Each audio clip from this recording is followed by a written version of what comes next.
एक शांत सुबह शिवा समुद्र के किनारे खेल रहा था। अचानक पानी के अंदर से तेज रोशनी निकली और लहरें अजीब तरह से हिलने लगीं। तभी एक जादुई भंवर बना और शिवा उसमें खींचता चला गया। कुछ ही पलों में शिवा खुद को एक अनोखी जल की दुनिया में पाता है। चारों तरफ चमकते पेड़, तैरते पत्थर और बोलने वाली मछलियां थीं। शिवा हैरान होकर सब देख ही रहा था कि जल सैनिक उसे घेर लेते हैं। सैनिक बताते हैं कि जल लोग खतरे में हैं। तभी जल रानी का संदेश आता है कि शिवा को तुरंत दरबार में लाया जाए। शिवा समझ जाता है कि यह कोई साधारण जगह नहीं है और यहाँ उसे किसी बड़ी मुसीबत का सामना करना पड़ेगा। जल रानी शिवा को बताती है कि जल लोक की शक्ति देने वाला जादुई नीलमणि चोरी हो गया है। उसके बिना जल लोक धीरे धीरे नष्ट हो जाएगा। यह काम अंधकार जादूगर ने किया है, जो जल लोक पर राज करना चाहता है। शिवा मदद करने का वादा करता है।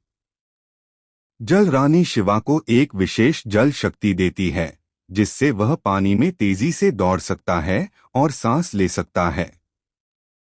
शिवा जादुई रास्तों से होता हुआ अंधकार गुफा की ओर बढ़ता है। रास्ते में उसे विशाल ऑक्टोपस और भ्रामक जल छायाओं का सामना करना पड़ता है, लेकिन शिवा अपनी समझदारी से हर मुश्किल पार कर लेता है। अंधकार गुफा में पहुंचते ही जादूगर शिवा पर हमला कर देता है। पूरा जल लोक कांपने लगता है। जादूगर शिवा को भ्रम में फंसाने की कोशिश करता है, लेकिन शिवा अपने लक्ष्य पर ध्यान रखता है। दोनों के बीच जबरदस्त लड़ाई होती है।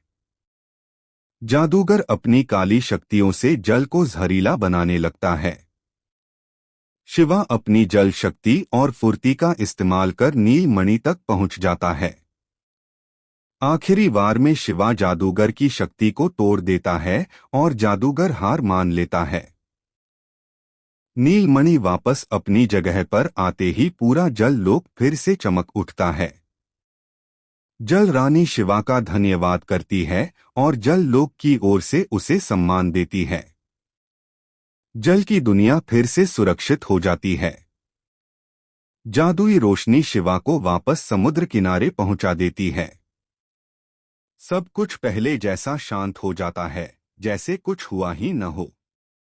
शिवा मुस्कुराते हुए कहता है कि जब भी किसी को मदद की जरूरत होगी, वह जरूर आएगा।